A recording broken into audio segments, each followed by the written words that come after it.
So Orient Live, we are back with another fixture for you this evening, and who knows what day it is at the moment? I don't. Andrew doesn't. Not sure Joe does either. But we have got a big game against Luton. The O's are, of course, looking to get back to winning ways, and we're going to bring you all the action here on Orient Live. We need to put another 94th minute defeat behind us and bounce back. Yeah, another, obviously, really difficult one to take, wasn't it? I think, losing a game so late on is always like a bitter pill to swallow. But unfortunately, we've been making a bit of a habit of it over the course of the season. But look, the good thing about this time of year is the games come thick and fast, don't they? So have to put it to bed really quickly, move on, and be prepared for another really difficult game tonight.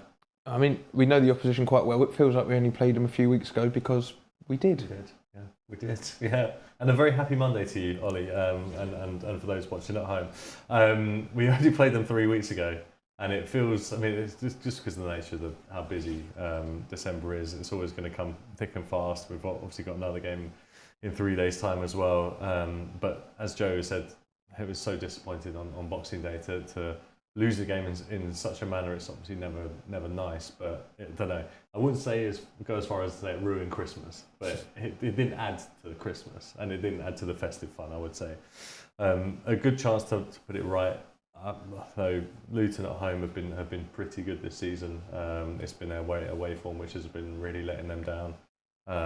And likewise with us, our away form has been a bit ropey as well so far this season. So could be in for a long evening, but I'm sure the lads will be looking to get raring to go and put it right for Boxing Day. It's a tough place to go. Premier League only a couple of years ago. It's a proper football stadium. We've had a tough, actually looking at the fixtures, Peterborough away, Luton away, and then at Wimbledon at home. It's been a tough festive calendar for us. We've got to try and make something out of it. Yeah, we do. It's not been easy at all, but I think that, hopefully, we can get some sort of result tonight. I think that really would be good, just to kind of, lift the mood a little bit, and give us a bit of, something to, kind of cling on to going into the next few games. Because there's still, there's still a couple more games to go over the festive period. So it's another good opportunity. And like you said, Ollie, tough place to go. They've been pretty good at home this season, but it's a place where if you go there as the away team and you can kind of get control of the game, then their fans will get impatient. They'll get nervy. They'll get annoyed. They like to see their team. Luton fans like to see their team dominate at home and win convincingly. So if we can go there and control the ball, try and dominate and even possibly go and get an early goal, perhaps we can get the fans turning against them and make it a difficult evening for them. And how good would it be to sign off what's been a great year with a win? Well, there's one man who definitely wants that to happen. That's Richie Wellens. Let's hear his pre-match thoughts now. Gaffer, Luton to come next, but first, frustrating day on Boxing Day. Just a couple of days on. Have your reflections changed at all? Not really. I don't think it was a great game. Too many turnovers. We didn't play nowhere near as good as what we've been playing the last couple of games on the ball. We didn't switch the ball enough. We didn't come out. We played too many straight passes, too long, give the ball away. Didn't use our two midfield players nowhere near as what we've been doing. So yeah, it wasn't a great performance, but then don't lose it. And again, our naivety's come to fruition again, where we've got a throw in the deep in their last third with 90 seconds left. We have the opportunity to lose the ball on the outside of them. Instead, we put it into an area in the middle of the pitch and give the ball away. And the goal's I think the goal's offside. I've looked it back and Beck does touch it, but I think even as the ball's coming in, the kid's in an offside position and Omar shouldn't be made to defend it because the kid is affecting the ball is going to him. But listen, the referee's performance is so bad, it's not even worth speaking about. It's a busy time, as everyone knows, around this time of year. You've just had a long debrief with all the lads. How important is that sort of those off-pitch periods at the moment? In terms of analysing classroom work. Yeah, but we just keep going around in circles in some of the analysis of the game. We need to improve in a certain area, we improve on it, and then 2 weeks later we forget it. And then we're really good in another area, and 2 weeks we have to constantly keep working with this group. and we probably need 2 or 3 players in January just to bolster the squad. The injuries are hurting us at the moment. The last 2 games, our subs that have come on have not really impacted. Our performance levels have gone downhill. Probably apart from Beckles against Bradford when he come on, I thought he was excellent. But yeah, we just need to keep going, keep trying to improve, and hopefully get to January and bring a few reinforcements in, and obviously get players back fit.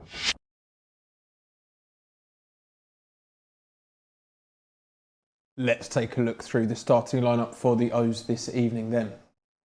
It is, of course, a very hectic schedule at the moment, and as Richie said in his pre-match interview, there are changes. Starting with our goalkeeper tonight, though, Tommy Simkin keeps his place in between the sticks. Tom James starts this evening in the left-back position with Sean Clare on the opposite side of defence. Jack Simpson is alongside the captain, Omar Beckles. Dan Happy, of course, coming off injured in that Boxing Day fixture. Jack Morehouse partners Tyreek Bakinson in the midfield with Charlie Wellens ahead of them in the 10th position. Ollie O'Neill and Josh Koroma are in the wide positions with Don Ballard leading the line.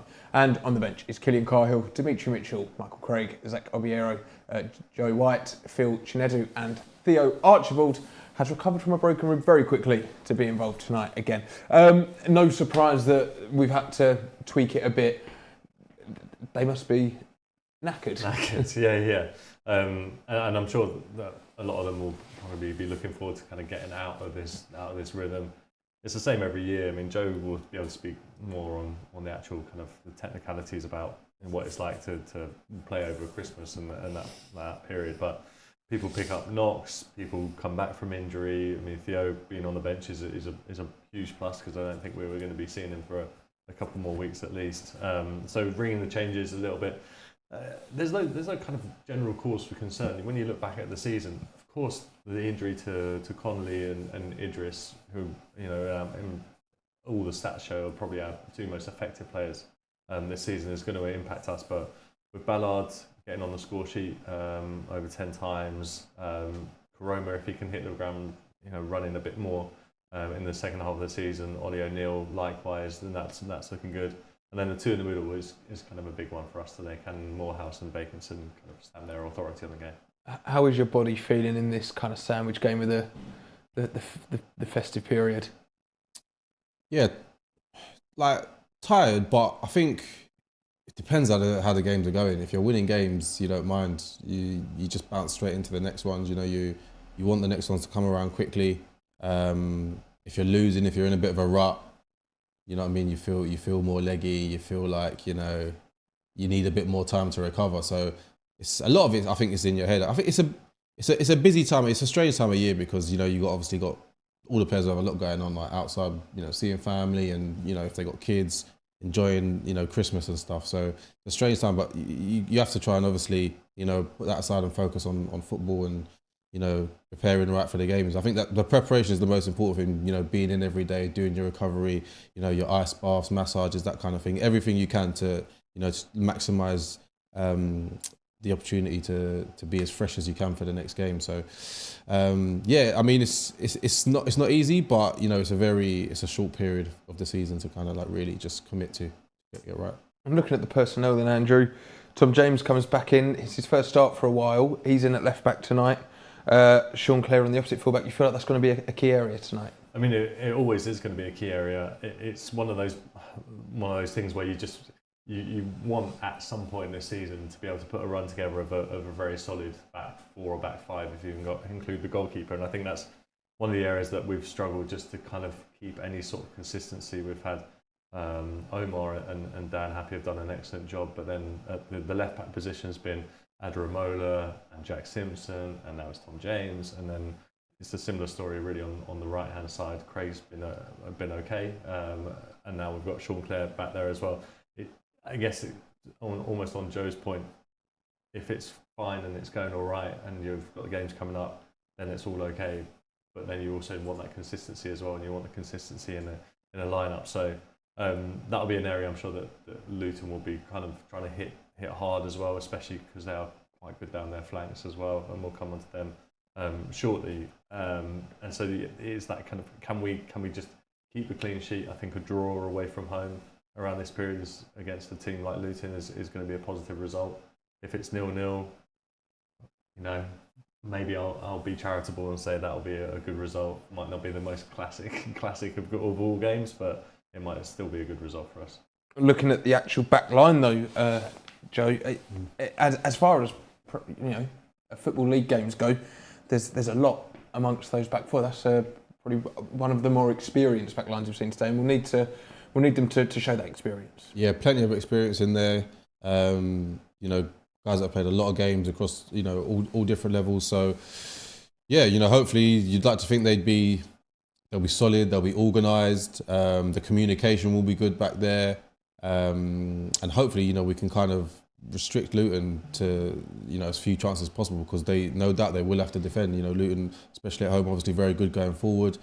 Got some lively players, so they'll have to be on their job and defending really well tonight. But I quite like it when I see Richie tinker with the team and freshen it up, because especially at this time of year, you do need to use the squad. This is the time of year where everyone needs to play a part, and I think particularly higher up the pitch as well, just freshening it up, some fresh legs, players that I think some of them have a bit of a point to prove and need to kind of take that burden off one or two of the others. Particularly your Connolly's and your Ballards, who've been carrying the main goal scoring threat for them during the season. I think it's time for one or two others to step up, really.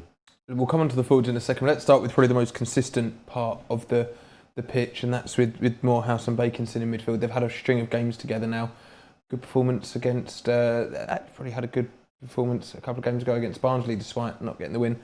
Obviously a great result at Bradford, and so this is their fourth or so game now. They'll hopefully start displaying that partnership blossoming. Yeah, and I think they complement themselves each other quite well. Morehouse is a great carrier of the ball. Baconson firms things up in the middle of the park as well. Baconson's also got a goal in him as well so far this season. So that is, it's such a key area, and I think some of our best seasons have been when the two in front of the back four has been its most solid. You think about our teams that included the likes of Darren Pratley, Idris El Mazouni, Jordan Brown, when you just knew that was kind of like those two players would just calm things down and then also push forward as and when they needed to. And it's the consistency that we kind of want, and if they can kind of continue to complement each other but also be more effective in those roles, then it should stand us in good stead. But Joe's right in terms of moving forward. You want to see kind of those two get in on the goals, on the goals or assists. You want to get them on the sheet in some way. So it will be a tough test for them this evening. But we'll have to hope that it all goes our way. Ollie O'Neill and Josh Crone, the two, then I think that probably haven't started masses of games this season due to injuries and other reasons. But tonight, as you say, Don Ballard can't do it all on his own. He can't, no, and look, like I said, the others need to step up. I think it's a big game. Josh coming into the team, he's not had a start for a little while now. I know he had his, I think he went off injured quite early on, didn't he? His last start, yeah. So that's kind of knocked him a little bit. But a big game for him, and hopefully, he can come in and make an impact and, really take his opportunity. I think Ollie O'Neill as well has been, more consistent in the side, but need to see a little bit more, I think, in terms of, goals, assists, like numbers, like as an attacking player. That's what you're judged on. That's your role in the team, being that creative outlet, making opportunities, goal scoring, setting players up. So I feel like, yeah, it's a big night for those two in particular. Let's take a look at some Don Ballard action then, because he is, I know we're saying that we want to see goals or assists come from around the pitch, but when you've got a 10 goal a half season striker in your team, is that a saying? Well, it isn't. It is now. It is now. You do look to him, especially when maybe the chips are down. He is the one you probably look to for a goal in a special moment. Yeah, maybe we're being too kind of uncharitable towards other players of wanting them to get on the score sheet, because we certainly weren't complaining last season when Charlie Kelman was bringing up the bulk of the goals with his 25 over the course of the season. We certainly would love that for someone like Don Ballard to be worrying those sort of levels again this season. I mean, his kind of genius is being in the right place at the right time. We were speaking off air, and this is not exactly a fantastic comparison, but you've seen the likes of players like Dominic Calvert-Lewin this season when you hit a really rich vein of form. but also where they score their goals from. Apart from the one against Cardiff, that fantastic goal, it's all kind of like 6 yards, 8 yards, 10 yards out, but bang in the middle of the pitch, which is where you want your strikers to be all the time. It is. Right. Before we go on any further tonight then and take a look at the Luton side, let's hear from Don Ballard now.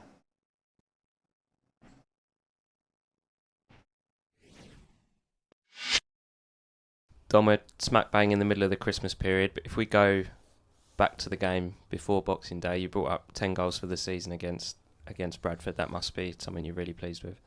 Yeah, obviously it was a really good result for me and the team. To hit 10 goals this early on was honestly what I was hoping to achieve, like maybe a bit further down the line, obviously starting a few later. So yeah, it was a really good achievement for myself, and to beat Bradford, I think there were something like 3 games they lost all season, so yeah, it was a really good result. People will probably forget that you weren't actually with us at the start of the season. It wasn't until deadline day, wasn't it, that you joined us. How challenging is that to come into a team and really hit the ground running? I'd done it on my first loan at Reading, but obviously being so local, to me it was a bit easier. I think the Gaffer wanted me for a bit, so I sort of watched a lot of the games coming up to when I joined, and yeah, I think watching a bit of Charlie Cameron last year as well helped me. So yeah, I fitted in quickly, and that was thanks to the players and the staff here. So yeah, I was lucky. Over the last couple of years or so, we've spoken about the group here as someone who has come into it. Like, why is it so easy to settle in, do you think? It's a very, I feel like it's a very family club, and like you're welcomed in with open arms. All the club wants to do is achieve good things, and I think for me personally, my targets for the season are aligned with the targets for the club, which makes things easier.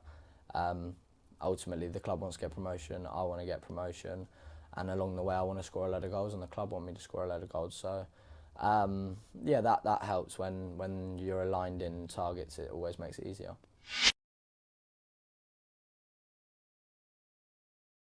Is lunch at work awesome? If so, tune out now. If not, keep listening.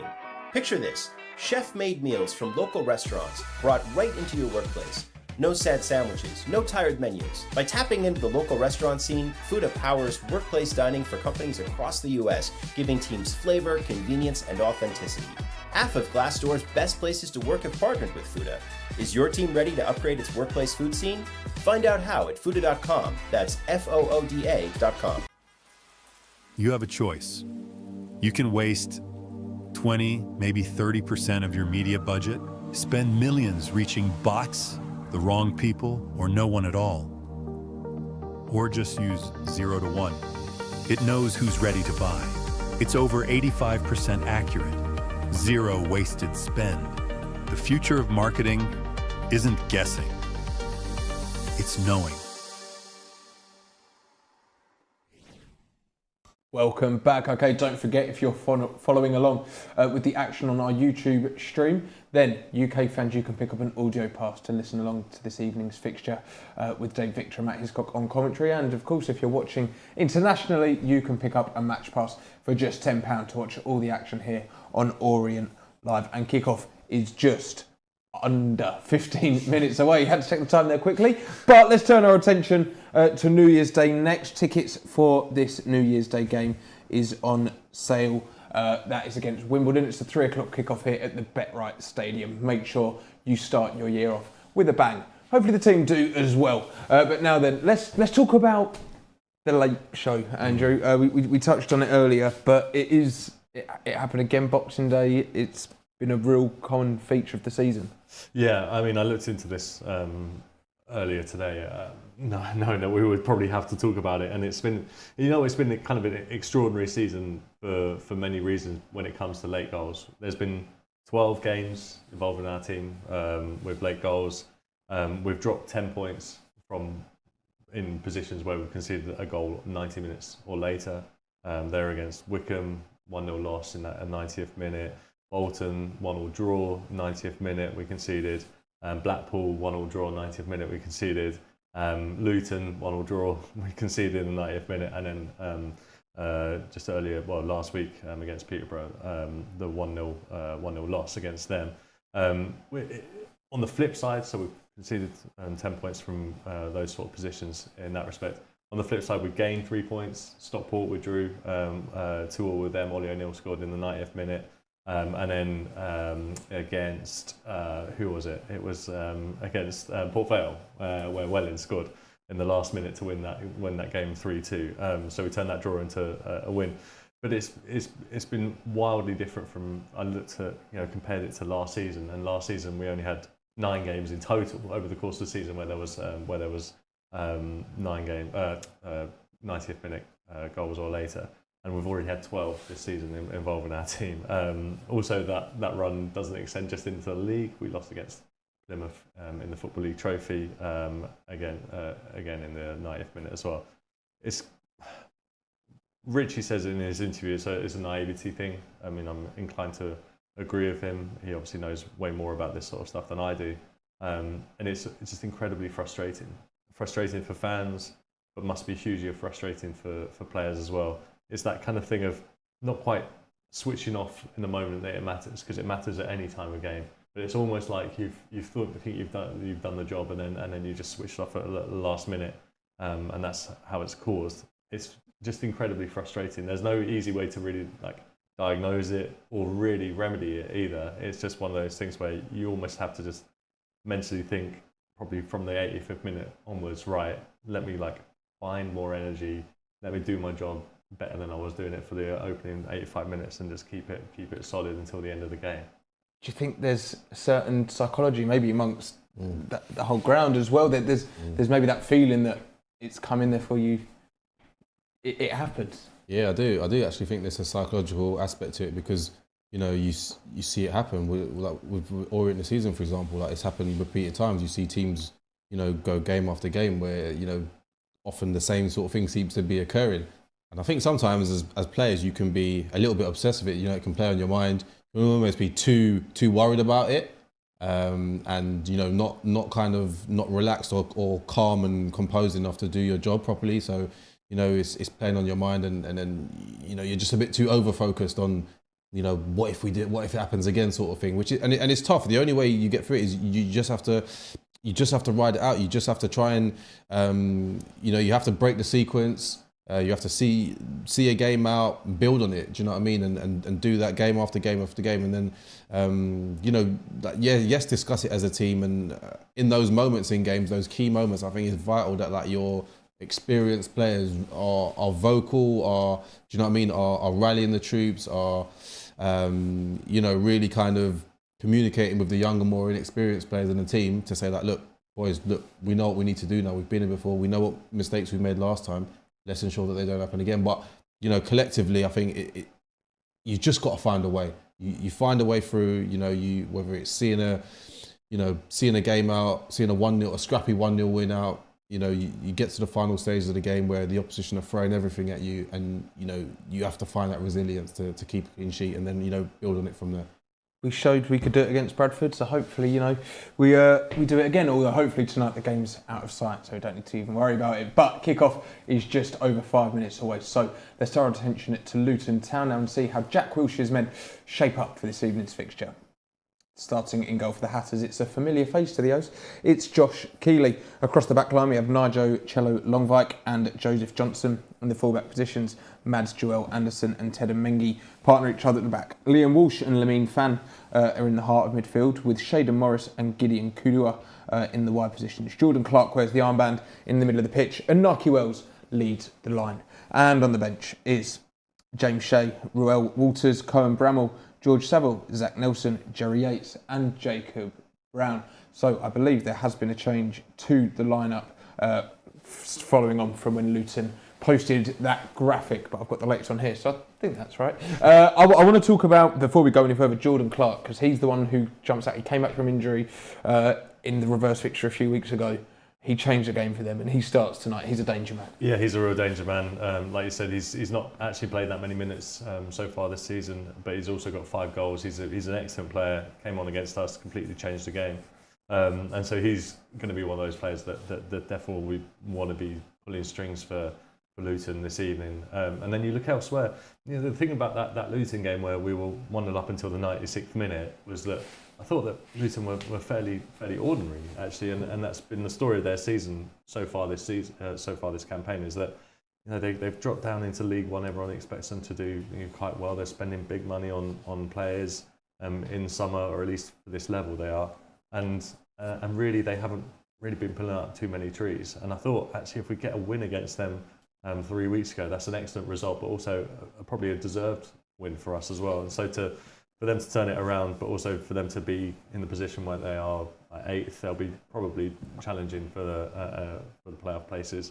But really, you look through their team, and it's probably very frustrating for them to hear about the fact that they're in the Premier League. But they've gone from players like Ross Barkley and Josh Townsend to this group in the space of 2 seasons, and they kind of, they're obviously not the same team as they were before, but they are like, I think we can make them really have to work for any points this evening if they want them. Players making their way out onto the pitch. Joe, as Andrew was just saying, there's quality throughout that lineup for the Hatters. Jack Wilshere had a few weeks now and a month or so to start getting his ideas across. They're probably in a bit of a false position themselves, and the fans will definitely want them to be higher, and the quality of players they've got, they'll want to be higher.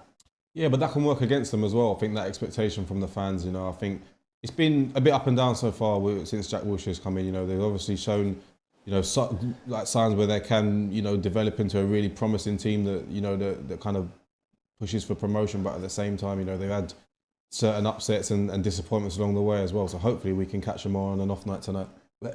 It would be a very big positive, especially after, the feeling after the Bradford game was so high, and it's just been so up and down.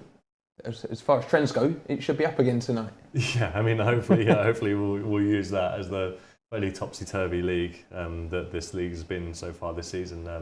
We can hopefully use that to our advantage.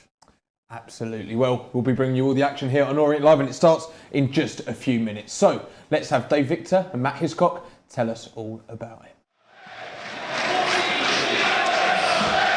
Good evening and welcome to Kenilworth Road. I don't know about you, Matt. I think anything is possible tonight.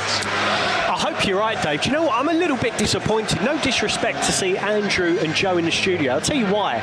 The O's have only won here twice in 63 years. And one of those occasions, the winner came from Jabbo Ibre. I was expecting him to see him as a star guest tonight. But look, our record here isn't particularly great over the last 20 visits. Just 2 victories for the O's. This is not a happy hunting ground, and at the moment you've got to say confidence might be a little bit light. Big night ahead. It is 2008 the last time that Leyton Orient took maximum points here, and there are 3 changes, Matt. Yeah, 3 changes. Happy, Mitchell and Craig, they all started on Boxing Day, but they don't tonight. Happy drops out the squad altogether. Mitchell and Craig drop to the bench. In comes Tom James, Sean Clare and Josh Karoma. He's wearing the mask. It was brought tonight. It was, and there's 1 late change for Luton Town, but maybe not as late as we were first given the impression. Yeah, we suggested that it was an administrative error on the original team sheet, but 1 change from the side that thumped Wickham on Boxing Day by 4-0, and that is Shaden Morris comes in for Cohen Bramall, who drops to the bench. Neil Hare is in charge, and it's Leyton Orient in the change kit of shade of green. We'll get this game off and underway. Luton Town with the dark orange shirts, dark navy sleeves, shorts and white socks. And in the first half, Leyton Orient defending a goal away to our right, the end where the travelling faithful are in good voice, aren't they, Matt? Yeah, I'll tell you what, proper football ground here, isn't it? As not a place many visiting teams like to come. Vociferous atmosphere, and we've got a wonderful view in the new stand, but the Orient fans